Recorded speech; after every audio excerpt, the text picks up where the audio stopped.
Okay. Welcome to the global seminar of the Global Columbia Collaboratory. I am Shannon Marquez, Dean for Global Engagement at Columbia University, and I'm so honored that you've joined us today for the first seminar in the 4-part global seminar series focused on the Amazon we want. We've invited experts to step into the collaboratory critical issues related to land use, climate, and demographic changes in the Amazon and their impacts. And now, before we begin this important discussion, and especially for those of you joining us for the first time today, I want to provide a bit of background about the Global Columbia Collaboratory. The Columbia University Center for Undergraduate Global Engagement, in partnership with Columbia Global Centers and Columbia World Projects, launched the Global Columbia Collaboratory in May 2020 as a virtual exchange initiative to support students around the world. The Collaboratory brings students, thought leaders, and educators together. It promotes cross-cultural communication and enhances skills and global competence to allow students to reflect, ideate, and collaborate to empower them to make a difference in the world. Students have participated from over 36 countries around the world, and they're drawn from all 3 of our undergraduate schools and colleges at Columbia, as well as visiting institutions. Now this summer, we have 48 students from 16 countries representing 10 universities. They're tuning in today from across Asia, Europe, the Americas, including New York, Mumbai, Bogota, Tel Aviv, and Hamburg, just to name a few, using smartphones and laptops to access the Collaboratory platform. Students form a community of global thinkers and problem solvers through participation in themed global seminars, such as our seminar today, and facilitated reflection and ideation and collaboration activities. Now, as learnings and perspectives are shared across the Collaboratory, students form project teams and they receive funding to collaborate to tackle specific global issues and topics of interest. And the Collaboratory serves as an incubator for bringing ideas into reality and promoting new projects and innovative solutions to global challenges. So we are thrilled that undergraduate students from all over the world have been actively engaged in the Collaboratory every semester since it launched in 2020. And the program continues this very summer with the very important focus on the Amazon we want. Now I encourage the global audience to submit questions through the Q&A button at the bottom of the screen. And again, I want to thank everyone for joining this seminar. We have some amazing experts who will speak with us today. And I want to thank all our partners and esteemed panelists. We're so pleased to be working directly with Columbia Global Centers for these seminars. At this time, I want to introduce Tom Tribbett, Director of Columbia Global Centers Rio, who will give some introductory remarks and introduce our moderator today. Tom? Thank you so much, Shannon, and good morning or good afternoon to everyone who joins us online. I'd just like to start out as the moderator. It's a great privilege to just quote from the preamble to the science panel for the Amazon, entitled The Amazon, the study entitled The Amazon We Want. Scientists in the SPA call upon the world to commit to saving the Amazon from the compounding effects and threats of extractive industries, destructive deforestation, forest and riverine degradation, fires, illegal mining and logging, and climate change. This would be a momentous topic for us to study and reflect upon at any time, but it is particularly poignant and momentous today as we await with increasing dread word about Don Phillips and Bruno Pereira, who are missing in the Amazon, presumably for their work to call the world's attention to these exact same threats. So these individuals and their families are much on my mind and on our minds as we begin this unique Amazon Collaboratory. As a moderator, I will be introducing the panel a little bit later, but we're very privileged to have the SPA convener, the Science Panel for the Amazon convener, Professor Jeffrey Sachs of Columbia University. Jeff is university professor at Columbia and one of the most influential scientists of his or perhaps any generation on many issues, including sustainable development. Jeff, I know you only have some time in your busy schedule to speak to us, to provide your keynote remarks, but we'd like to turn right away to you for the time you have available. Thank you, Jeff. Welcome. Tom, thank you so much. And thanks to all the students in the Collaboratory. What a wonderful adventure and greetings to all colleagues, and especially to Carlos Nobre, who has been such a brilliant leader of this science panel for the Amazon, reflecting his scientific leadership on the Amazon for many decades, a world-renowned and world-leading scientist. You know, for me, I'll tell the students, I started my venture in this area 50 years ago, yes, as a first-year student at Harvard College in 1972. And what's interesting for me about this, looking back, is that it was the first year that the world's governments got together to reflect on the fact that we had a crisis growing, and that is that the way the world economy works was going to collide with the way that nature works. This was a conference in Stockholm, Sweden, that was the first ever. It was called the UN Conference on the Human Environment. And world leaders had never really thought about how economic development affected the whole planet and major ecosystems like the Amazon. But not only the Amazon, like the other main rainforest regions of the world in the Congo Basin or in the Indonesian archipelago, or the whole ocean system, or, as we know now much better than in 1972, the climate system. It was also a year in 1972 when the first attempt to model the global economy linked to nature came out as Limits to Growth, a book produced by a group of leading business people called the Club of Rome. And they hired a team at MIT, Meadows and Meadows, to make a simulation model of the dynamics of the economy and the environment. And it was a very primitive model, one could say, but it was completely a breakthrough 50 years ago to think about this kind of global interaction of the world economy and the world environment. And the conclusion of the model was that if you have compound growth that is resource using in certain ways on a finite planet, you will hit boundaries. We now call them planetary boundaries. At the time, they were just called resource scarcity. And the model didn't get right exactly which resources would be scarce, because it was focused mainly on the scarcity of some metals or some other primary commodities, not so much on biodiversity and climate. But the basic idea was very powerful, which is if you drive compound growth on a finite planet, beware, because you will hit limits unless your growth is of a very high quality, unless it is designed to be resource sparing or recycling or circular economy, we now call it, or drawing on vast stores of renewable energy like wind and solar power, which are not infinite in amount, but are thousands of times more than we actually use in power on the planet. So 50 years ago was the start of this. It was the start for me too in thinking about this issue. And I have now watched over 50 years the failure of the world's governments to get a grip on this. 1972, then 1992 was the Rio Earth Summit, and 3 big treaties were adopted on climate change, biodiversity, and desertification. And then those treaties were not implemented. So 20 years after that, in 2012, the governments met again in Rio on the 20th anniversary of the Earth Summit, and they announced that we need sustainable development goals. And I went to work for the Secretary General on helping governments to shape 17 sustainable development goals, which we now have, and the Paris Climate Agreement.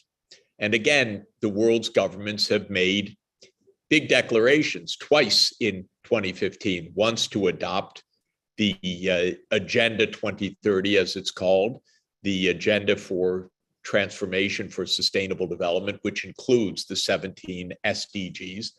And a few weeks after that, in December 2015, the Paris Agreement. So here we are 7 years later. How are we doing? Not well. Not only did many governments, including, unfortunately, the United States government, basically blow it off, this whole thing. Trump walked out of the Paris Agreement entirely. And neither the Trump administration or the Biden administration has had almost anything to do with the SDGs, sad to say. But then, of course, came the pandemic and then the war in Ukraine. So we are a world that is constantly being shaken by these kinds of shocks. And our governments are so much more likely to focus on war than they are on sustainable development. If you roll back the clock 22 years ago, when the Millennium Development Goals were adopted in the year 2000, that was followed the next year by 9/11. And off we went to the global war on terror, one of the stupidest ideas that my country has ever come up with, because they didn't understand that the terrorism is a symptom of many things, that you can't fight a global war on terror other than to get yourself enmeshed in lots of trouble. Well, without digressing, we're now 50 years from the Stockholm Declaration, 30 years from the Rio Earth Summit. We are 15 years, we're a decade from the Earth Summit plus 20. We're 7 years from adopting the Sustainable Development Goals, and it's still not working. So this is a collaboratory. You're out for problem solving. What you need to solve is better governance. You'll have your shot at it very, very soon. I promise you. We're not going to continue with the septuagenarian and octogenarian presidents all the time. It's time for young people to take the lead. You understand the issues and to get on with it. But we want to help you to do this effectively. What does it mean to actually solve these problems? Well, first, you need to understand, of course, the scientific basis of the problem. And we would never understand the scientific basis of the problems of the Amazon were it not for great scientists like Carlos Nobre, who studied the Amazon and realized that the water cycle, for example, was a critical part of how the Amazon works as a rainforest. And if you degrade some part of the rainforest, you could destroy the whole rainforest by destroying the hydrologic cycle. He came up with the idea of rivers in the air as the forest recycles the water geographically, and in fact is crucial for all of Brazil and for much of South America. And if you degrade the Amazon enough, you can reach a tipping point and lose much or all of the rest of the Amazon, turning it from a great rainforest into grasslands, turning it from a carbon sink, which is absorbing greenhouse gas carbon dioxide, into a carbon source, which is greatly aggravating global climate change. So first, you need to understand the science. Then you need to understand, what can we do about it? What kinds of policies can stop the degradation? Could the forest be used in a sustainable manner? It could be left alone. That's one kind of answer. Or perhaps it's used sustainably because there are millions and millions of people living in the Amazon. What should they do? What kind of livelihoods? Many are in cities. What about those in cities? What about those in villages? Of course, this is also a region of astounding human diversity. Many tribes and languages and indigenous populations and colonizing populations. How to have a peaceful, sustainable settlement and keep the Amazon protected. And that requires, in brainstorming and in problem solving, new kinds of policies new kinds of monitoring, new kinds of incentive structures, new regulatory frameworks that make sense regarding the science. So our science-based regulations, not just something that comes out of a political compromise. And then once you have the idea of what should be done, how to put that into practice. Should we have a special fund to provide funding for communities that protect the Amazon? Should we have a payment for ecosystem services, which is one popular idea that seems to work at some scale, but it's never been implemented at a proper scale? Could there be kinds of industries that use the forest products in a profitable and yet also sustainable way? How do we draw the boundaries of what should be done? How can we use remote sensing or satellite observations, which can tell us day by day, remarkably, what's being cut down where? So what kind of policy framework? I'm an economist. I tend to come into this story towards the end of the story, which is that I depend on scientists like Carlos Nobre to say, here's really what should be done. And then as an economist, I like to ask the question, well, how can we finance what needs to be done? So I'm spending a lot of time these days on trying to mobilize financing for sustainable development. We spend a lot of money, as you know, on war, perhaps $2 trillion a year worldwide. But what do we spend on sustainable development? A tiny fraction of that. And I think it's absurd and dangerous that we couldn't even mobilize, as the rich countries promised, $100 billion annually to help the developing countries face the climate crisis. I can tell you how tiny $100 billion is. One, it took Elon Musk apparently 5 minutes to think that he would make a bid for a $44 billion for Twitter. That wasn't a huge sum for one person, but $100 billion for the whole world. The world economy right now is about $110 trillion of output per year. So 1 trillion, roughly speaking, is 1% of world output. And 100 billion is 1/10 of 1% of world output. And yet the rich countries didn't care enough to fulfill their longstanding promise to mobilize 100 billion. Well, this is just to say, potentially we can afford to do a lot. As an economist, I tend to look at these numbers of what's needed relative to measures like the scale of the world economy or the scale of the US economy or the scale of Elon Musk's bank account, and say, this is the kind of spending we should do. This is how it can be harnessed. And I'm in the middle today of writing up a draft for a working group that Emma Torres and I are engaged in for the UN to come up with a set of proposals. But the best way for us to address this problem is to start at the beginning with the science, then analyze based on the science what can be done, then analyze the kinds of policies needed to put those measures in place, then to figure out, okay, how can we get that paid for? Is that private capital, public capital, some blended mix of the two? What kinds of institutions, banks, World Bank, and so forth can provide that kind of financing? So this is to the Collaboratory students, what I would urge you to do is understand that these are very complex problems.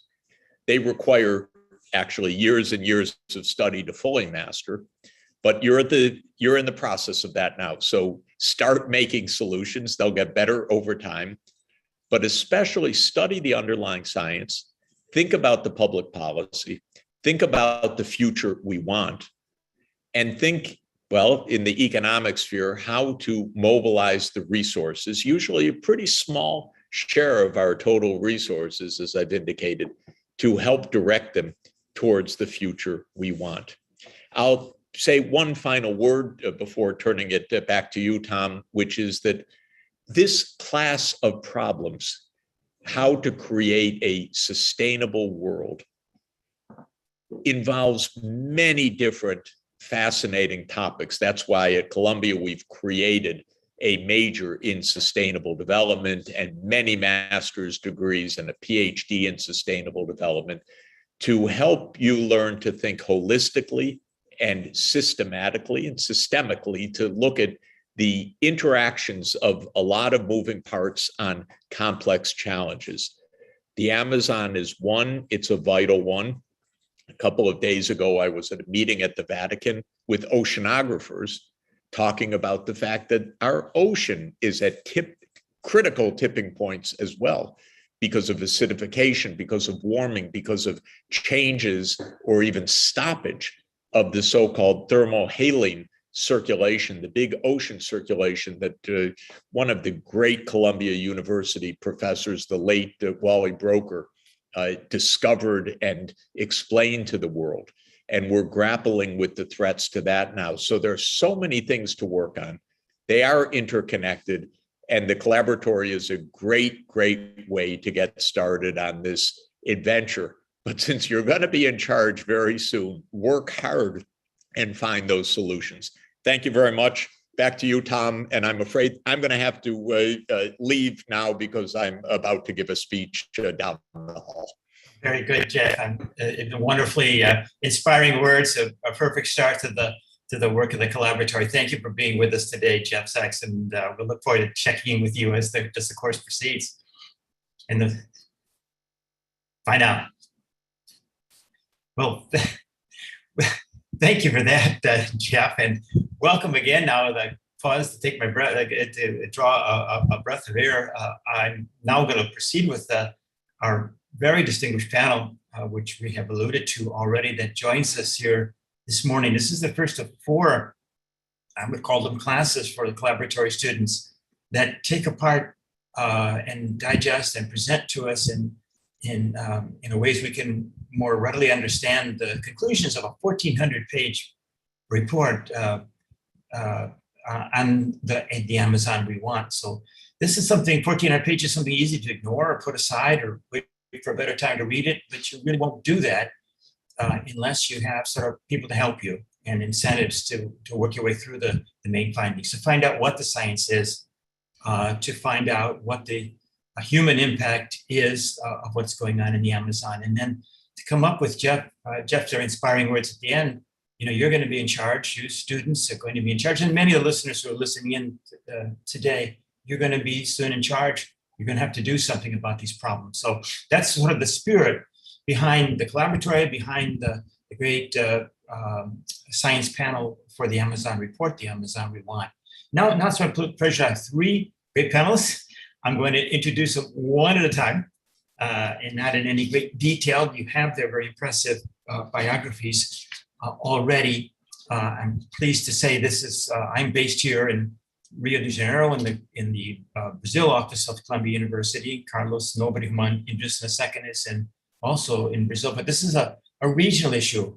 There's 8 Amazonian countries, and we have representatives as we go through the Collaboratory today, and as we go through the Collaboratory from other countries that are involved in the preservation of the standing rainforests. So for their introductory remarks, which hope will be something like 10 minutes each, so we'll have time for questions at the end. I'd like to start with Dr. Carlos Nobre. Carlos of the University of São Paulo. There's lots of ways to describe him if you just glance quickly at his CV, but I would say in common terms, he's Brazil's foremost scientific authority on the Amazon. Jeff has already told you that. He's an Earth system scientist. He's the co-chair of the science panel for the Amazon. He's a member of the Royal Society, the US National Academy of Sciences, and the Brazilian Academy of Sciences, and the World Academy of Sciences. So Jeff said, start with the science, Carlos. And we're very privileged to be we're starting with the science. We're able to start with you. So I'd like to welcome you to the Collaboratory and invite you to provide your opening remarks. Good morning, Carlos. Good morning, Thomas. Good morning to everyone, to Jeffrey, Emma, Andrea, and all of you, and also to the students. It's a great pleasure to be talking to you about the Amazon we want. Of course, as you mentioned, there is this almost confirmed that John Phillips and Bruno Pereira have been killed, assassinated in the Brazilian Amazon. This is really a very sad day. This is certainly not the Amazon we want. But let's hope we will be able to find and to put forth the Amazon we want. And the science panel for the Amazon is really one initial attempt to bring science to bear for constructing a sustainable future for the Amazon. So I will try to share my screen. If you give me 1 second.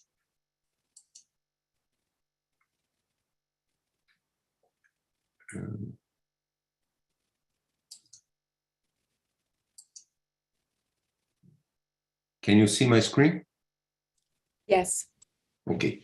So I will basically very briefly to say about a few results about the Amazon, and Andrea, Encalada, and Emma Torres will give you further information. We established that in 2019 at New York UN in a meeting there before the pandemic. So it was a presidential meeting. We put together 240 scientists, 42 women scientists, 65% from Amazonian countries, 7 indigenous scientists as authors, a science steering committee, and also a strategic committee with many respected leaders of and for the region. And then we released the report during COP26. The main goals basically is a rigorous scientific assessment of the state of the Amazon's ecosystem and its people. We look at also the trends and implications for the long-term well-being of the region, particularly the risk of this tipping point that Jeffrey mentioned. And also, we, unlike, let's say, IPCC or IPBES reports where they cannot be policy prescriptive, we are really brave, courageous, and we put together many chapters which are really looking for a sustainable future, sustainable development for the Amazon. And so basically, the 4 key conclusions, I start with those conclusions. A moratorium on deforestation for degradation of wildfires in southern Amazon, because that's the region very close to the tipping point I will show. 0 deforestation, degradation of wildfires in the whole Amazon by 2030. The COP26, 130 countries signed that the promise of zero deforestation, all global forests, including tropical forests, all Amazonian countries except Venezuela signed that, but still it's a big challenge. Of course, in the solution space, regeneration, reforestation, ecological restoration of the forest and degraded land, this is mandatory and very important. And of course, also on the solution space, the creation of a new bioeconomy of healthy standing forests and flowing rivers based on science, technological innovation, indigenous peoples, and local communities' knowledge. So those were 4 key messages that the report put forth. Let me just start by saying the evolution of the Amazon rainforest is very unique, similar to other tropical rainforests, but unique also in the sense that this recycling of water is really very efficient. The deep roots, rain during the dry season as well, very short dry season, not very hot temperatures at 30 degrees at canopy temperature. Very efficient recycling of water. That's what I say. It's about 50% of the rainfall comes from water recycled. throughout the basin. And also, as Jeffrey mentioned, you can see here the water vapor really recycles many times and gets out of the basin, coming to the southern South America, also helps producing rain in many other areas. So this is unique in evolution over millions and millions of years. And also another aspect I want to highlight is that it's very wet, and the forest and ecosystems and its immense biodiversity evolved without fires. Very rare fires during once 100 years, perhaps a very severe drought would induce fires, but then the forest will be restored.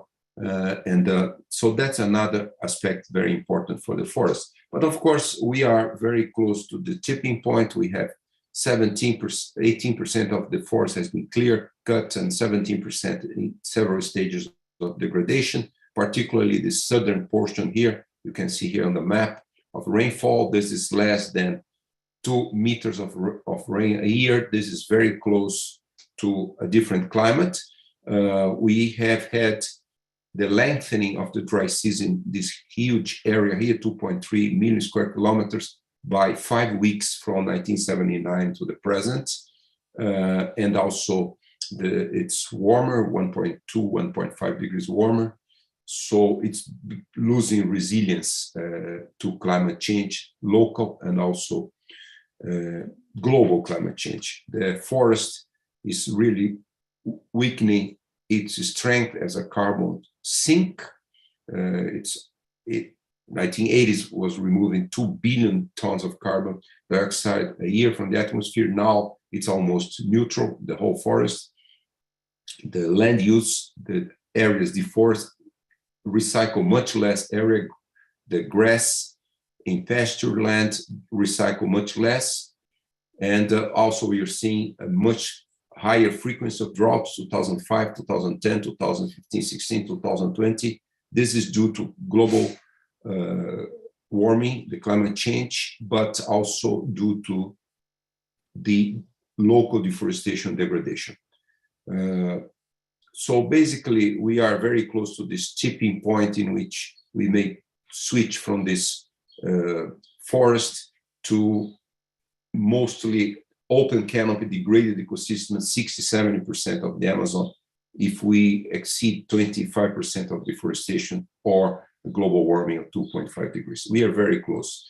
So no single simple solution. We really have to look for global actions and local actions. It's really having an agreement, having a success in achieving the Paris agreement, not letting the global temperature to exceed 1.5 degrees, but also to get zero deforestation, zero forest degradation, and also constructing this new economy and the regional society empowered to conduct this very disruptive transformation, but needed. As I said, we are insisting, this is very important, we have to stop deforestation, degradation, wildfires, also preventing degradation of aquatic systems. Andrea and Encalada will cover this in more detail in a few minutes. So one of the things is, of course, successful conservation restoration, really to develop agroecological systems to restore many areas. And I'll talk a little bit more about the potential, economic potential of these agroecological systems. So this is a big challenge.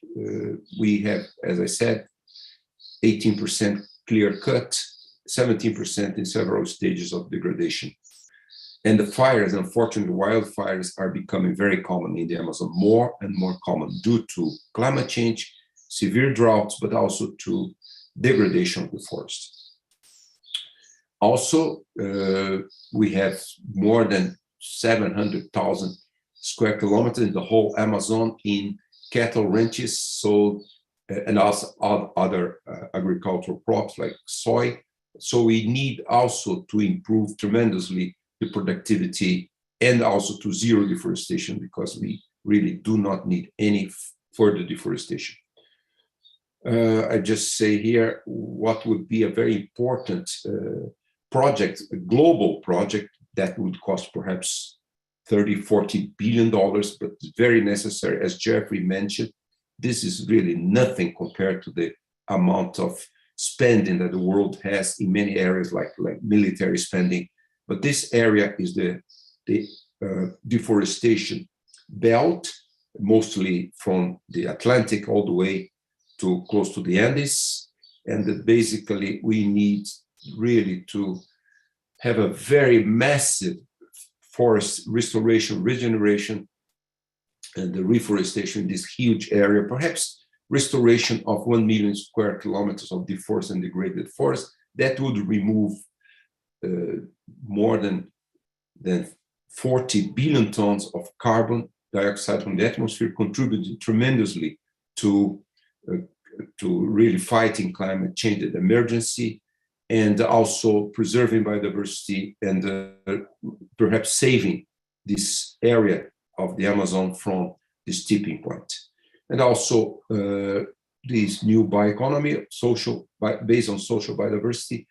The examples we have in the Amazon, all of the Amazon, we have perhaps more than 50 agroecological systems with cooperatives, and they are improving tremendously the life of those populations. So this is really the way to go. Tremendous potential is really this new bioeconomy, healthy standing forests and flowing rivers. And of course, we are making this challenge. This is a scientific challenge, but also is a challenge of merging science, technological innovations, and the knowledge of indigenous peoples and the local communities. So this is a big, unprecedented challenge. There is no tropical country which has developed this new bioeconomy. We have to do it for the Amazon. So I will finish by just saying again, let's work together, and particularly you yourself, students, young students, please put that as a challenge in your life, in your professional life. Let's save the Amazon. Let's save the Amazonian population. This is really the Amazon we want. Thank you very much. Gracias. Obrigado. Obrigado a você, Carlos. And those are truly striking remarks and an excellent way to begin our assessment of the issues here. Maybe in the Q&A, we'll come back to some issues of the bioeconomy and the fact that in your own country, Brazil, but maybe in other countries as well that comprise parts of the Amazon basin, there's been 50, 70 years of economic development, which has been completely the contrary of a bioeconomy. So you have what you might call a sort of path dependence. We are where we are now. How do we go from where we are now with 35 million people depending on a somewhat destructive a non-bioeconomy to a bioeconomy, I think is going to be a major challenge, and one that's easily resisted for nationalist reasons in this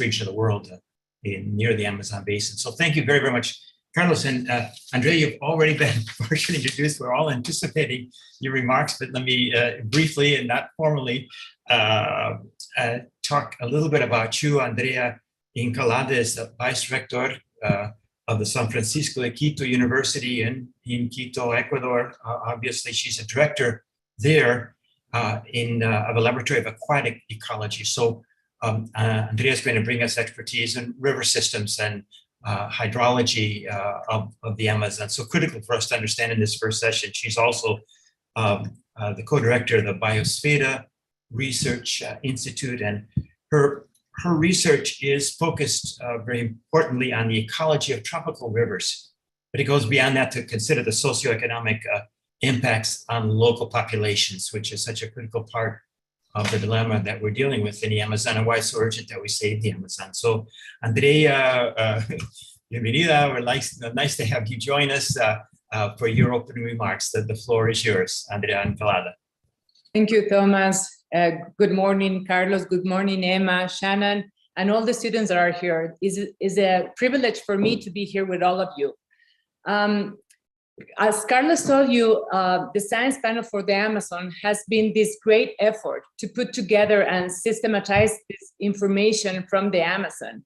And I'm very happy to present you some of the findings that we have mostly in the river systems, but also what was the whole project. So I want also to give you a little bit of the feeling of people working together towards having this information and presenting solutions. I don't know if you're able to see my presentation there. Yes, I think we can see it. Thank you, Andrea. Thank you, Thomas. So as Carlos mentioned, the Science Panel for the Amazon was this great effort with many scientists and people from the Amazon participating in giving understanding the first part of the Amazon as a regional entity of the Earth systems, but also looking at some of the problems that we have in the area and proposing some solutions for the future. And something that for me was very special is that, and that we emphasize in the report, is that even though we know that the Amazon is this incredible rainforest, is way more than that. As Thomas mentioned before, and also Jeffrey Sachs, we are 8 different countries living in the Amazon. And there are all these different environments, from the highlands to the lowlands. So this presents this incredible diversity of environments. So the Amazon is not heterogeneous at all, is not homogeneous at all, it's very heterogeneous. So this picture here, even though you think, oh, these are mountains, right? This is also part of the Amazon. So the Andean mountain range is this incredible mountain range that drain a lot of the things that happens in the mountain go to the Amazon. So from the Andes, we have more than 6,000 kilometers to the way to lower down to the Amazon, to the Atlantic. So this is incredible because this presents all this incredible diversity of light and ecosystems and people living here. And so something critical also that we emphasize in the report is that based on the geology, and we could understand also the evolution of life that we have in the whole Amazon area. Also based on this, we could understand how the biosphere and atmosphere change, not just the region, but also the global climate.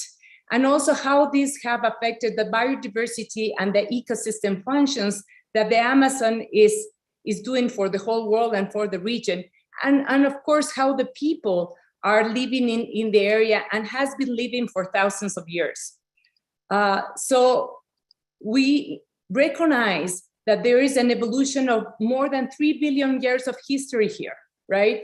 So it's not something that happened recently. It has been a whole history of evolution. So the geology changed a lot. So you could see here, right, that the Andes range doesn't arise all at the same time. It was a gradual process. And this gradual process of raising of the Andes changed the whole system in the Amazon and the diversity and evolution of life. And that's why we have an incredible diversity of life in the Amazon. So just in 100 meters squares in the Amazon, we have all this diversity of life. Look at how many plants we have there. It's all the diversity that we have there is almost compared to all the diversity that we have in Europe. And something that is incredible is that there's still so much diversity to get known, because there is so much to discover that we still don't know. And Carlos put this graph, and this is a very important graph, because the Andes, not just that is in this area, the Andes, also help to maintain a lot of the moisture that was coming from the forest. And this is critical for the precipitation in the whole region, not just in the Amazon. We are saying that up to 50% of precipitation in the Amazon is coming from the same forest. And this is critical for the river systems. And in these graphs, you could see here that, you know, we have different patterns of rain in the Amazon. So in some regions, like this part here in the south, we have a lot of seasonality. So we have a heavy rainy season and in a dry season. But here in this area here in the northwest of the Amazon, we see the opposite. So we see that there's no seasonality. We have rain all the time. And this, of course, impacts the river systems that we have in the area. Here you have a map of the different sub-basins that we have in the Amazon. And there are these sub-basins that enter this main Amazon river.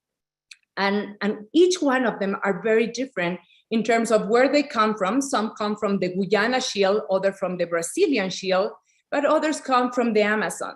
So the type of ecosystems, freshwater ecosystems that you have in the area are very different. So for example, you have black waters here. This is the Rio Negro. So all this area, you have a very special diversity and very special signature of the river system. Here you have clear waters. Here is very, very clear water. The diversity here is incredible. There is almost no erosion because these mountains here are very old. And here you have white waters. This is very new because the Andes are new. So a lot of erosion come in this river system. So they are very dark. So here the diversity of fauna you have here have to be evolved in a dark environment with a lot of water that looks like chocolate. So this is very important because all these systems are connected, interconnected. So this is a huge network that are born up here, but they are draining to the main stem here in the Amazon that is going to eventually go to the Atlantic. So there's a lot of connections of the terrestrial environment and the aquatic environment, and this is critical for the productivity of the system. So we have more productive systems in the lower end here in the rainforest because of this water that is coming from the highlands. So all these pictures that I'm going to show you here are part of the Amazon. So this beautiful mountain here is part of the Amazon already. So here's the continental divide. So all the rain that comes here is going to drain through these small streams at the beginning, then go through the Cordillera, then they go to the Piedmont, and they're going to end up in these lowland systems that are inundated. So this is already the tropical rainforest, and this is how the Amazon looks like. So all this diversity that you have seen is incredible, and this is the diversity of ecosystems that end up being this diversity of flora and fauna. Just to talk about fishes, there is more than 3,000 fishes in the Amazon. And scientists think that there are like 1,000 species that haven't been discovered. Okay, so, and this is to talk about a vertebrate, that is a big group, right? Let's talk about insects, let's talk about microbes. The diversity is incredible, and there is so much to discover. And the important thing is that this water and the resources that are in these rivers are used by people from the highlands and from the lowlands. There are many people that are using this water. In fact, Quito City is an example of water that is moving from the Amazon to the capital city in Ecuador, and we're using this Amazonian water in Quito. So we are moving the water because it's so important, and we have many water in the Amazon that it goes to the highland cities in the Andes. And there's a lot of economic activity. So for example, all these boats that you see here in Peru, this is a picture in Peru, are people that do fishing. And the markets there are incredible. So fishing, freshwater fishing in the Amazon is a very important economic activity. Do we know about it? We know very little, but we move everything by boats to these big markets in Manaus, in Iquitos, in Leticia. So Amazon fisheries are incredibly important. However, there are many problems in the Amazon, as Carlos and Jeffrey were saying before. And here in the report, we try to summarize, and not only summarize, but also emphasize where are the main problems that we have in the Amazon. So in this map here, you see some of the main problems put together, but something that we care a lot about and that Carlos already talked is the deforestation and degradation that we have, especially here in the South. But also we have a lot of mining, and many of this mining is illegal mining. And this is a heavy, an important problem in this south part of Brazil as well, and here in the Guyanas, and a little bit in Ecuador and Peru and Bolivia as well. Oil and gas production is also a big problem, and especially with the oil spills that we have in the region. This sadly is a big problem in Ecuador, in my country. So there is a lot of rivers that have problems with oil spills. And also a big concern is the construction of dams that we have in the Amazon. You could see here in pink the ones that already exist, but in yellow you see the ones that are planned. And some of the questions that we have in the panel is that, could we do better the planning on how we construct dams? And in a recent paper of Almeida, he's a Brazilian scientist, you could see here the existing dams in the world and the proposed dams in the world. And something very striking is that we have a lot of proposed dams here in the Amazon region, also in the Congo, and also here in Asia and Indonesia. So the developing world is planning to do more because we need, right, the energy. But is this a smart idea? And could we build in a better way to have less impact on the ecosystems? And also, based on our results, and this is from the panel, climate change is here, is now with us, and is impacting the Amazon, as Carlos just told you. So how is this gonna impact also the dams that we have in the Amazon? So in terms of the solutions, as Carlos mentioned, there's no single or simple solution. We need to have a broad set of initiatives, and they need to be adopted, replicated, adjusted, and scale up for systems that are bigger like the Amazon. So we need the participation of Amazonian people in planning and policymaker, and policymaker processes are key for these initiatives. And we want to focus on 4 different approaches. Amazon peoples, the rights, knowledge, and the well-being on the people that live there. Also conservation and restoration initiatives, governance and finance, as Jeffrey Sachs mentioned, finance is very important. Where do we put this money to help people in different initiatives? And in bioeconomy of healthy forests and rivers flowing. And Carlos already mentioned about the stop deforestation. This is critical, and this is also affecting the river systems. That deforestation is also impacting what is being carried to the river system and how is impacting the livelihoods of people that depend on these river systems. And something that we learned already based on the studies is that protected lands and indigenous territories are protecting really the land, and we are conserving a lot of species and ecosystem functions there. And here we see an important opportunity in the river systems, and we are proposing to have these transnational fluvial reserves. And an example of that is the Rio Putumayo, and that already has an important project there of the Amazon Sustainable Landscapes that is financed by the World Bank. And in this one, they are protecting this river system that doesn't have any dams and is surrounded by indigenous territories. There are other initiatives of these fluvial reservoirs, like here in the Napo. The Curaray River is a binational river, is Ecuadorian and Peruvian. And we are also proposed to do a fluvial reserve in here. And also, there are many projects that are working with citizen science in these fluvial reserves to help understand the diversity and the uses of the fisheries of the people in the region. Another important recommendation is to invest in science, technology, and innovation. These are keys. And this is an example of some innovations.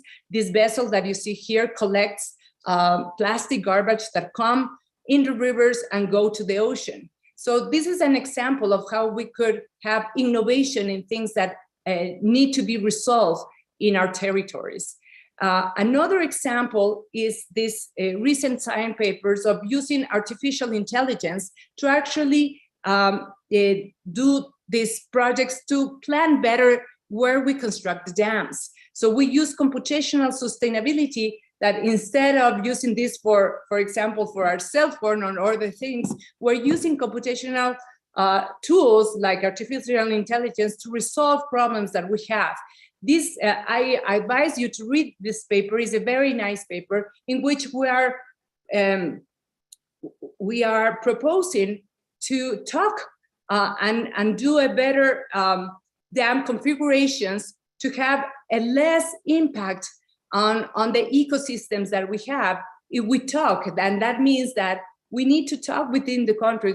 We need to have this international cooperation among the countries to lead more efficient and strategic hydro planning outcomes to have less impact on our ecosystems. So my final recommendation, and this is coming from the report, is that global action is needed. The success on the sustainability of the Amazon depends on all of us, not just the people that live here, but people that live in all the world, because this is a global problem. So we need to address climate change, and we need to improve our governance in many things. But for example, in supply chains, to avoid exporting degradation, deforestation, overfishing, and environmental harm to other places. So my call for all of you is that every single one of you have an important mission to understand better how these main and major ecosystems work in the world. The Amazon is one of these major ecosystems that is not only having impact locally or regionally, it's having impact globally, and it depends on all of us to help the Amazon find a sustainable future. So thank you very much. Thank you very much, Andrea. That was a tour de force and a very interesting one at that, which I think brings home a lot of messages that this is an issue for the whole world. It's our consumption of hamburgers, right? To be very colloquial about it, that's driving deforestation, or for mineral products. It's the demand of developed cities in Latin America, Sao Paulo, Rio, other big cities, for hydropower that drives the destruction of the Amazon. And these are very powerful forces that obviously invested interest that will fight back if we try to make the changes that you and Carlos and Jeff have told us about so far. But I want to thank you, Andrea, for the making a quite complex scientific topic seem quite readily, the key points readily available to laypersons. Thank you for that. And thank you for pointing out how much of an issue this is regionally. It's not just a Brazil issue, which we tend to think of, but there are 8 countries involved. How well do those countries collaborate? And so I appreciate all of those messages, and we'll look forward to getting into more detail, hopefully in the time we'll have for Q&A. But before we get to the Q&A, it's a great pleasure indeed to reintroduce a person whom I've called the instigator of all of this. Emma Torres is the SDSN, the Sustainable Development Solutions Network Vice President for America. She's the modestly named strategic coordinator for this science panel for the Amazon, which means she made sure everything, all the moving parts came together to produce this dramatic report, which we are hopefully giving more visibility to this morning and through your work. So Emma, you've worked a lot on the Amazon, not just on this report, but in other work that you've done with the United Nations. You've got a vast experience yourself, and you kind of have the visão do conjunto. You have the overview of what the importance of the science panel of the Amazon is. I'd like to turn to you for wrap-up remarks to our panel, and any round out the messages that we've heard so far. Emma, welcome to the panel.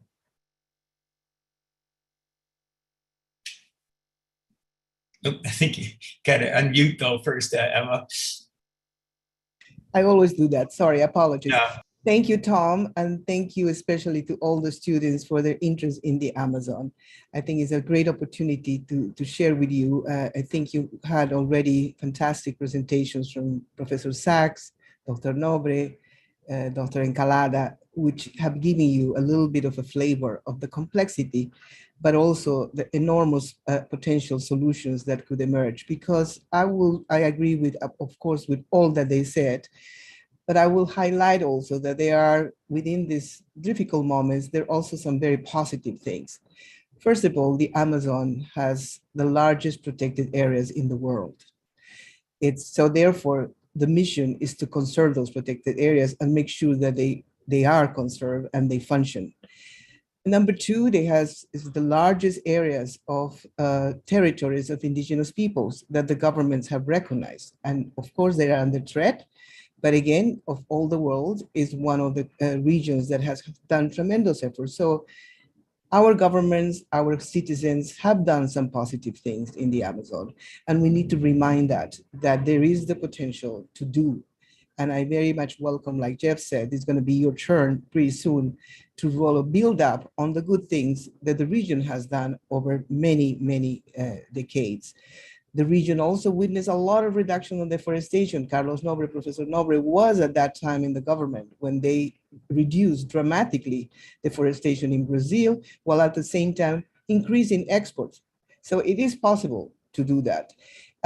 We have also major institutions that are doing research, like Embrapa, that is doing research to produce in areas that are being degraded, so they don't need to invade further on the forest.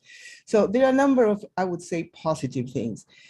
Second positive things come also from the political front. And our governments, not now, but in the past, were enlightened enough to create the Amazon Treaty of Cooperation, because they understood that there is a need to manage sustainably the Amazon collectively, because as both Professor Nobre and Andrea have showed to you, the systems are interconnected. So if you do one thing in one place good, doesn't mean that this will not happen something bad in the other place.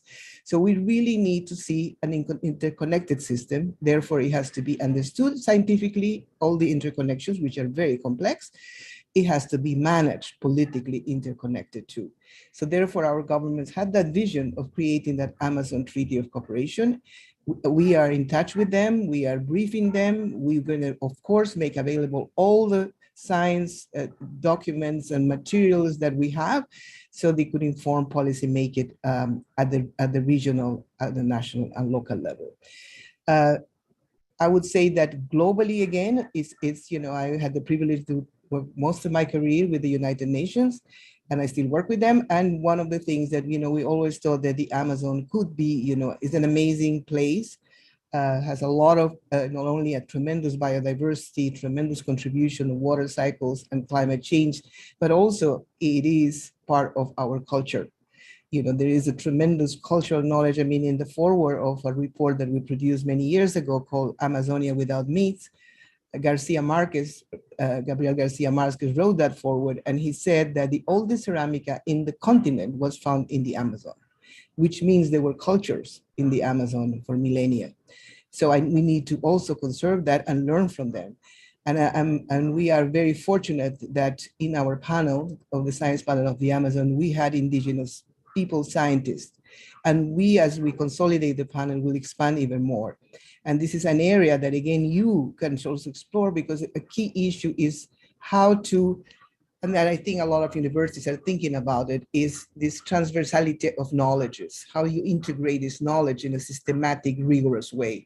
And I think I'm hopefully, and I know the panel is going to contribute to that effort globally as we move in the next phases.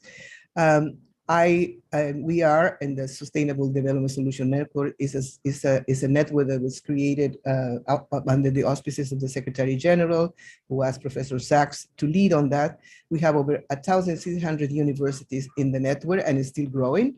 And they are globally. And one of the things we are obviously working very closely with all the universities is to contribute to policy making and informed policy make based on science, based on evidence, based on collaboration. And therefore, the science panel of the Amazon is the product of that kind of thinking. And that's why Professor Sachs, at the request of the scientists from the region, convened this panel. We are in the process of engaging with stakeholders of the financial, private sector, for the reasons that you already heard from the presentations. They are engaged in the Amazon, not always in a good way. So therefore, we want to engage with them in a dialogue. We would like also to engage much more with our governments, so they invest in conservation, but also they invest in innovation, in science and technology, because the way to preserve the forest down the line is going to be with a lot of innovation. So we can keep the forest standing, and have, the possibility. Is too much of a large area of the continent. So it has to be an engine of growth, but it has to be an engine of sustainable growth. And for that, we need tremendous amount of investment in science, technology, and innovation. So this is another item of our agenda as we engage. And since, we have such a magnificent work of this amazing panel, we've been inspired by them, and now we are going to be moving and creating something similar in the Congo. We're already beginning a dialogue on the Congo, and eventually, like Professor Sachs alerted, in Indonesia. So the idea would be to really have the scientific panels, which are primarily by science for the regions, scientists from the region, but also that they could learn between the three groups in terms of possibilities to conserve our fantastic tropical forests, and also contribute to reduce climate change and enhance biodiversity to the benefit of all of us, and like we all said, and eventually to have the Amazon we want. Thank you, Tom. And I know you're running out of time, so I'm not going to extend myself more, but I'm open for questions. Thank you. Em, I know a lot more that we could learn from your experience. We're excited to know that maybe the work being done in the Amazon is already setting a template for work that could be done in the Congo and other tropical rainforests around the world. And I guess a good message, and by the way, there are many, many other messages in this fantastic report of the SPA. One of the messages I get from you, Em, is that the SPA will continue to exist in some form, and that possibly there's a role for universities around the world, including Columbia, but many others as well, to collaborate and to give more of an institutional footing and global reach to the SPA and to encourage them in their efforts. Well, the next part of the agenda calls for me to summarize what we've learned so far, and that's mission almost impossible. I think you'll understand, and then I'll turn to Q&A. But some of the key points that I've extracted so far from the four wonderful panelists, whom I thank again very much, about the volume is that the tipping points, the concept of tipping points in the Southern Amazon, deforestation already at 18%, clear cut, and 25% being a sort of tipping point. That existing patterns of development, as Andrea reminded us, and Carlos as well, is hugely destructive. Oil and gas leases, my God, we had all these other threats, and I'd forgotten to mention oil and gas leases throughout the Amazon. An awful lot of but there's some hopeful messages as well. The regeneration, reforestation, and ecological restoration is possible.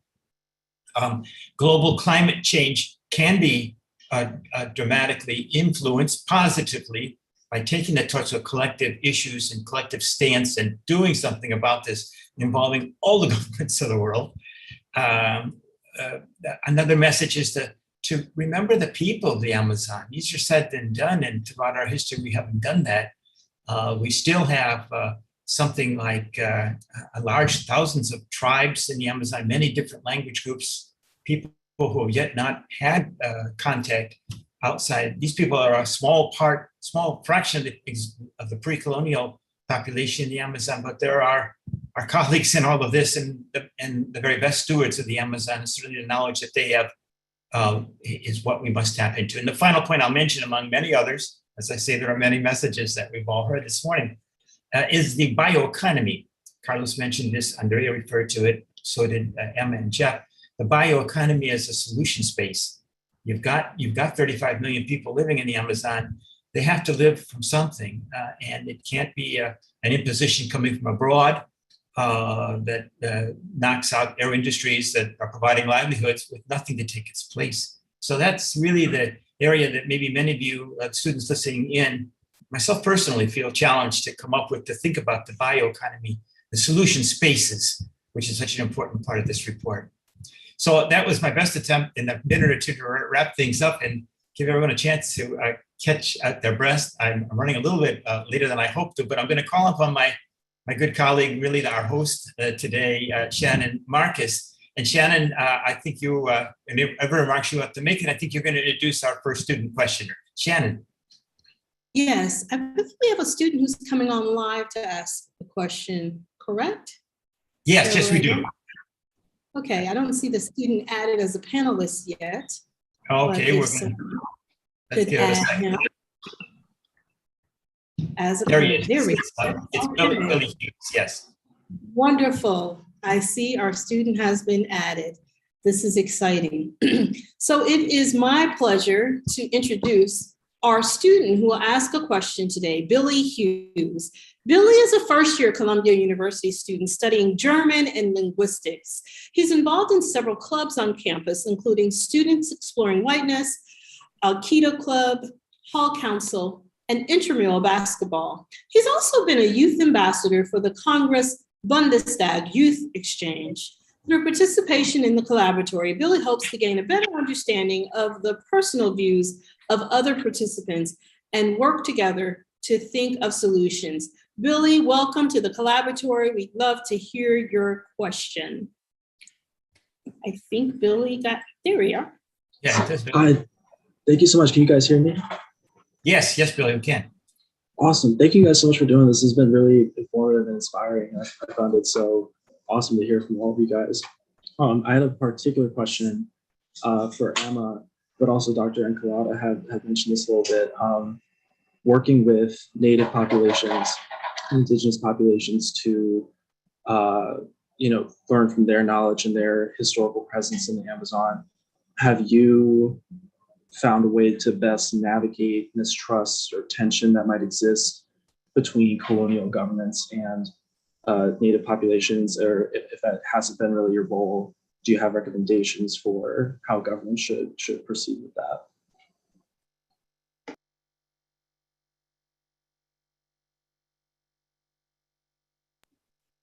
Oh, I think you're muted, Mr. Schwab. I would ask. Go ahead, Emma.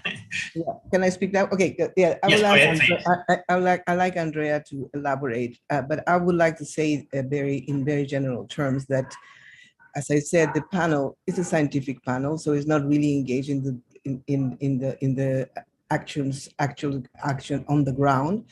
But obviously, we had Indigenous people scientists, and they know, and they have work, and there are a lot of other scientists that have work also with Indigenous people's communities. So we follow obviously a code of conduct that is a code of conduct of the UN, and also we have in the panel a code of conduct. So it's not that the work of the scientists is not perceived as a colonial or a colonial approach or disrespectful approach to the communities.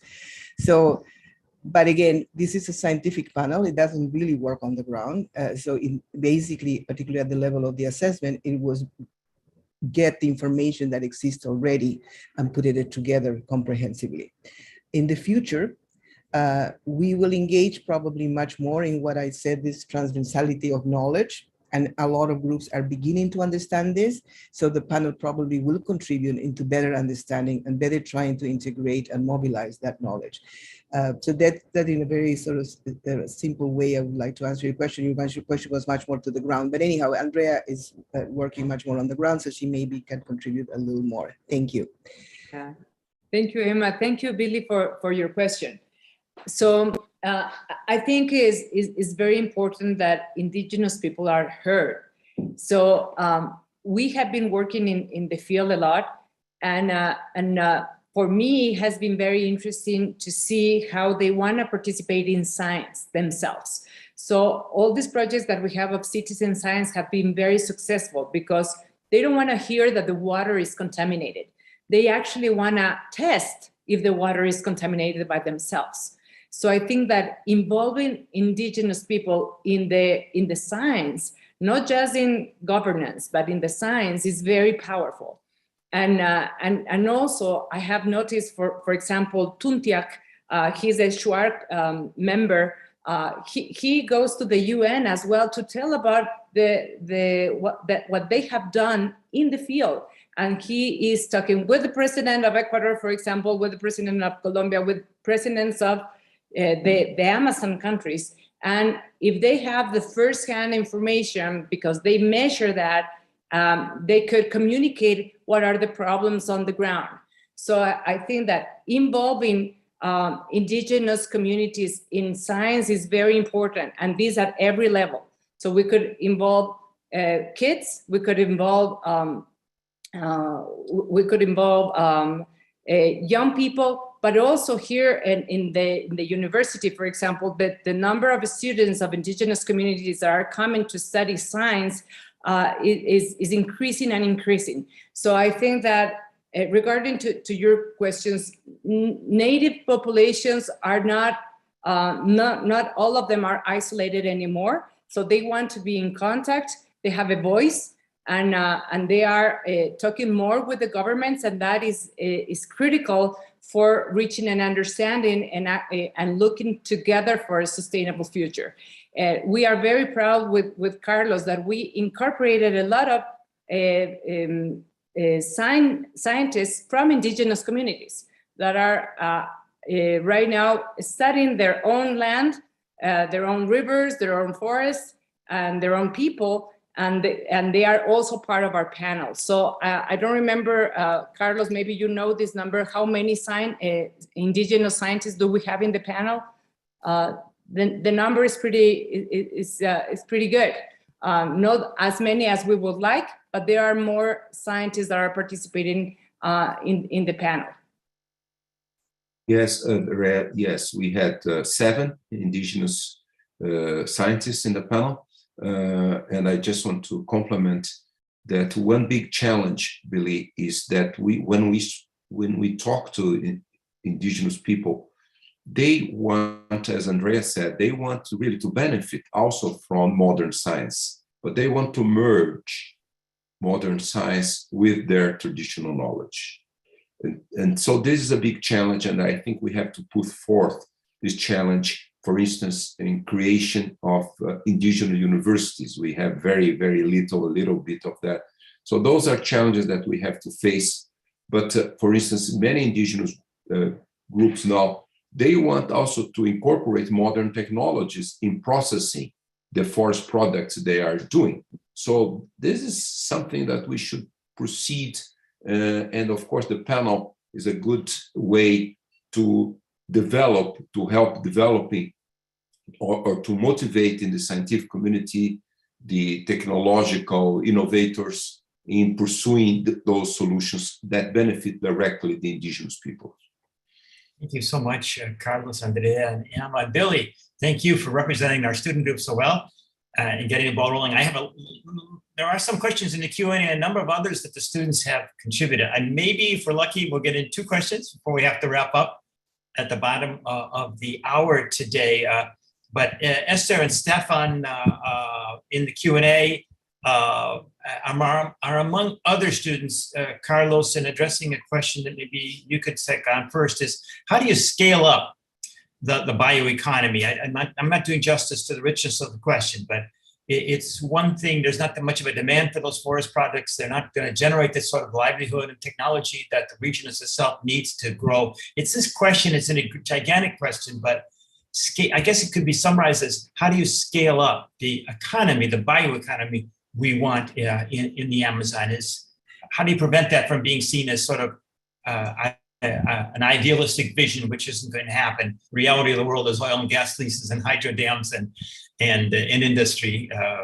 The bioeconomy, the vision of the bioeconomy is going to have a hard time competing with that. Carlos, could I ask you to comment on that? Yes, a short comment. Yes, that's a big question.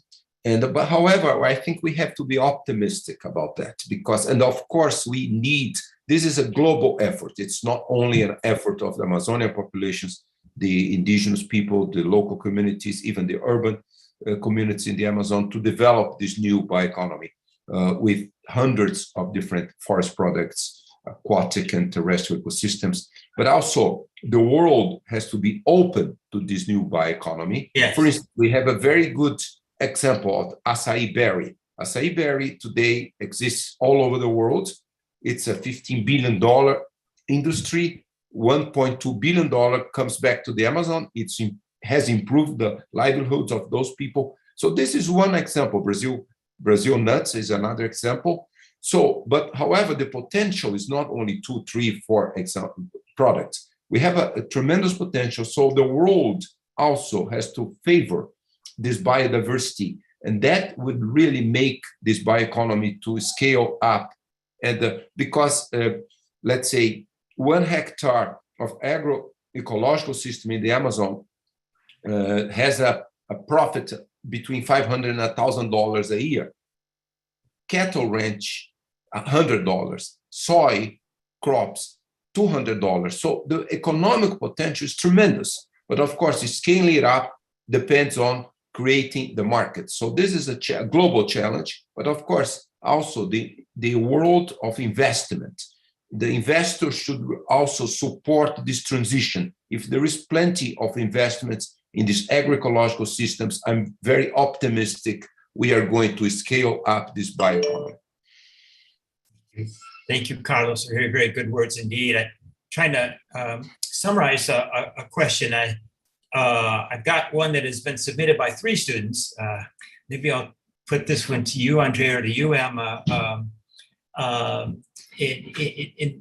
Tainata, Pablo, and Guilherme are asking, to what extent is the international community, not just the Amazon region countries, not just our 8 countries, responsible for the destruction? And what measures do you believe should be taken by national states, international organizations to address the issue? What are the realistic pathways to international cooperation, especially from the rich countries who have profited from extractivism? Tough question. It's been addressed, I know, and talked about, but I wonder if you could take that one head on. How do you get the countries with the resources to get off in a pattern of inaction and to actually do something? Jeff struck a somewhat pessimistic note about that. What do you think? Yeah, it's a very important question, and you know, and that's why it's so important that the whole globe knows about this, because the demand of many resources come from abroad, not from the within Amazonian countries. So, for example, meat. Brazil is selling most of the meat to Europe, right? So that means that there's a demand from Europe from this meat, and that is why this is working. And we are converting all this tropical rainforest into this pasture for cows, right? So that means that if people knew that, they will say like, no, I don't want to eat that meat anymore. We could eat local meat, and we could eat less meat, for example, right? So there are all these things that we could think locally, right? And it could impact globally and regionally. So there are many things like that. So for example, the ideas of building dams, where this is coming from, right? And most of the money for building the dams are not coming from our countries, are coming from abroad. And they are sell as good ideas. But are there other good ideas that we can implement on site that are less destructive, for example, right? So there are many things that the necessities are in other places that are not in the Amazon countries, right? And that's why we need people to understand how the demands that we have every day could impact other places. And this is related with everything, with what we use, our cell phones, right? We all use cell phones, and we need a lot of how do you say, copper, a lot of gold, a lot of different materials that are used for this. How much do we change our cell phones? And so are we thinking responsible as citizens of the world? Because what we're using are impacting the natural resources of different regions. And of course, you know, the Amazon, because it's so big, you know, 8 different countries, necessities around the world are being demanded for local resources here, for regional resources here. So that's my part. I know that Carlos also wanna add more information on that. I don't know if Carlos wants to weigh in on that point, or if he'll allow me to sneak in a different question, Andrea, for Carlos, and that'll be our final question. That's fine. And I'll hand it over to Shannon after I do. Carlos, Maria Artiaga is asking something that you mentioned at the outset, and this is the insecurity of those people, journalists and indigenists and scientists who want to defend the environment. It's particularly an issue today. We mentioned Don Phillips and Bruno Pereira at the outset of our Collaboratory this morning. But I guess, Carlos, what is it that, I guess there's 2 questions. What is it that motivates brave people to do such dangerous things? And second is, what should we be doing to protect them better? as they do that? Maybe that'll be the final question for you, Carlos, and then we'll wrap up. Yes, Thomas, unfortunately, we are seeing the Amazon in the last several years, but particularly in the last 3.5 years, we are seeing crime exploding in the Amazon. The organized crime, narco traffic, land grabbing, illegal mining, illegal agriculture, illegal fishing, all those things exploded in most of the Amazon, not to say all of the Amazon. And of course, we need really governments, the Amazonian countries' governments, to be much more severe and effective in combating organized crime, and also protecting the traditional populations and the leaders, environmental leaders, and also journalists, as we unfortunately are seeing now.